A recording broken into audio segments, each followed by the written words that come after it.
संजय निषाद जी, निषाद, केवट, बिन, ये सब पिछड़ी जातियों में आते हैं।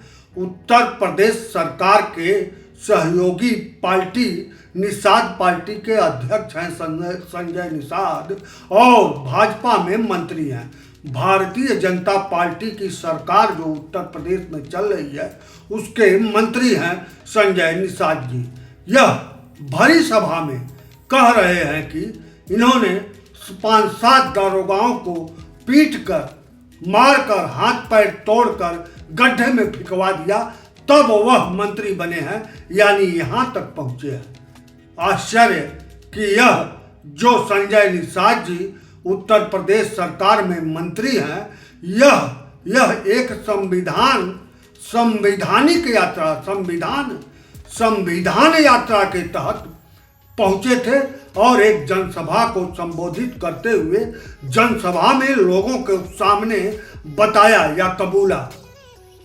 आप अगर यही बात कोई उच्च वर्ग, ठाकुर या ब्राह्मण कह दिया होता तो अब तक बवाल मच जाता। यह है पिछड़ी जात की स्थिति उत्तर प्रदेश में या भारतवर्ष में। इन्हीं दबे कुचले लोगों के लिए अंबेडकर ने बाद में बीपी सिंह ने मंडल आयोग लागू किया। दबे कुचले लोगों के लिए, ऐसे ही दबे कुचले लोगों के लिए जो दूसरों को कुचलते हैं, उनके लिए आरक्षण की व्यवस्था की गई। संजय निषाद जी, शायद मुझे पक्का जानकारी नहीं है, लेकिन किसी आरक्षण वाली सीट से चुनाव जीतकर विधायक बने होंगे। इनके बहू बेटे भी विधायक एमपी हैं, शायद इस बार हार गए शायद। लेकिन जो भी हो, यह है पिछड़ों की हालत। इनकी जबान देखिए। इसी तरह यह पीटकर, दरोगाओं को पीटकर, यानी वर्दीधारियों को पीटकर, यानी कानून को पीटकर मंत्री बने हैं, यहाँ तक पहुँचे हैं। इस पर कोई भी नेता भारतवर्ष का, उत्तर प्रदेश का बोलने सामने नहीं आएगा, क्योंकि उसको वोट बैंक गबड़ाने का जो है खतरा बना रहेगा। यह है भारतीय राजनीति। ऐसे ही पिछड़े लोगों के लिए आरक्षण की लगातार वकालत की जा रही है और आरक्षण के नाम पर चुनाव लड़ा जा रहा है। क्या ऐसे लोगों को आरक्षण की जरूरत है? जो 5-7 दरोगाओं को पीटकर, हाथ पैर तोड़कर गड्ढे में फिकवा देने का पावर रखते हैं, उसके बाद मंत्री बन जाना चाहते हैं, मंत्री बन गए और तब सफलता की इससे बड़ी कहानी क्या हो सकती है? और लोग और पिछड़े नेता, या मैं तो कहता हूँ उच्च वर्ग के नेता भी यह फार्मूला अपनाएं, 5-7 दरोगाओं को मारकर, पीटकर, कानून को पीटकर गड्ढे में फिकवा दें। ऐसे मंत्री के बयान पर कोई भी नेता नहीं बोलेगा। चाहे देश के प्रधानमंत्री नरेंद्र मोदी हो, वह भी पिछड़ी जात के हैं।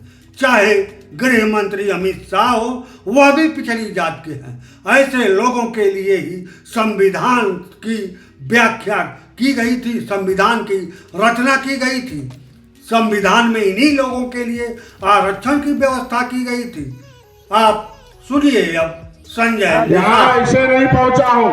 7 दरोगा का हाथ पैर तोड़वा कर उसे गड्ढे में फेंकवा कर तब डॉक्टर संजय आया है। जरूरत हुआ तो कार्रवाई करेंगे। अब आगे चंद्रशेखर को सुन लीजिए।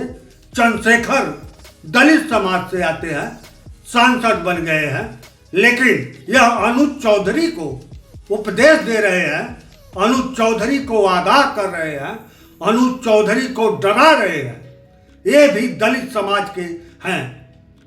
समाज के हैं और सीओ अनुज चौधरी को कह रहे हैं कि सुधर जाइए, नहीं दूसरे की सत्ता बनेगी तो आपको बहुत कष्ट होगा, आप पश्चाताप करेंगे। यह है अंबेडकर के आरक्षण की दूसरी उपज। दलित समाज जो एक सीओ को डरा रहा है, सीओ ने जो भी वक्तव्य दिया हो उसे सरकार ने कुछ नहीं कह रही, क्योंकि सरकार पोषित है वो सीओ। और चंद्रशेखर इसी बात को कह रहे हैं, उन्हें आगाह कर रहे हैं। इनका भी सुन लीजिए। बता रहे हैं कि अनुज के पिताजी भी चिंता में हैं। यह है आज का 2025 का दलित और पिछड़ा समाज। इतने मजबूत दलित और पिछड़े नेताओं के रहने के बावजूद भी इन नेताओं को खुद के लिए आरक्षण चाहिए, अपने समाज दलित और पिछड़े समाज के गरीबों के लिए आरक्षण की मांग यह कभी नहीं करते।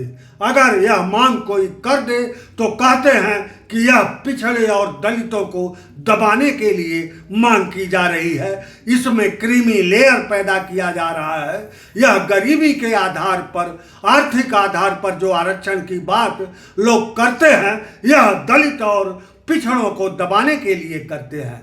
यह है दलित और पिछड़े समाज के नेता संजय निषाद, चंद्रशेखर और तमाम नेता हैं ऐसे पिछड़े समाज के ऐसे ही नेता हैं नरेंद्र मोदी, अमित शाह, जिनको आरक्षण चाहिए।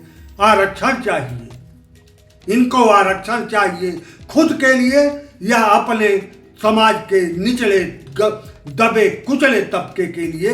यह आज तक निश्चित नहीं कर पाए, न पिछड़े समाज का कोई नेता यह निश्चय ही नहीं कर पाया कि उसको अपने लिए आरक्षण चाहिए या अपने समाज के गरीबों के लिए आरक्षण चाहिए।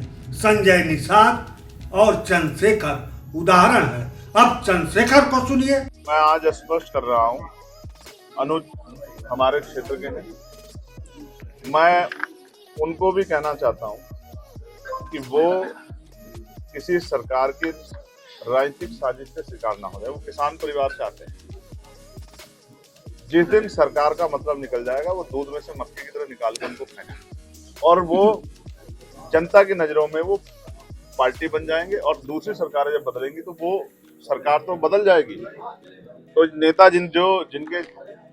जो उनसे इस तरह के बयान या इनके बयान को जो इस तरह से जो है बढ़ावा दे रहे हैं, वो तो हट जाएंगे कुर्सी पे, दूसरे आ जाएंगे। तो वो उनके खिलाफ कोई इस तरह की कार्रवाई ना करे, इसलिए क्योंकि उनके पिता ने भी चिंता जाहिर की है कि उनको कोई नुकसान हो सकता है। हालांकि वो तो खुद सुरक्षा कर रहे हैं वहाँ लोगों की, लेकिन मैं फिर ये स्पष्ट कहूंगा कि मैं समझता हूँ कि उनको समय रहते जो है नजर रखना चाहिए कि जो वो कर रहे हैं जाने अनजाने में उसका फायदा सरकार को हो।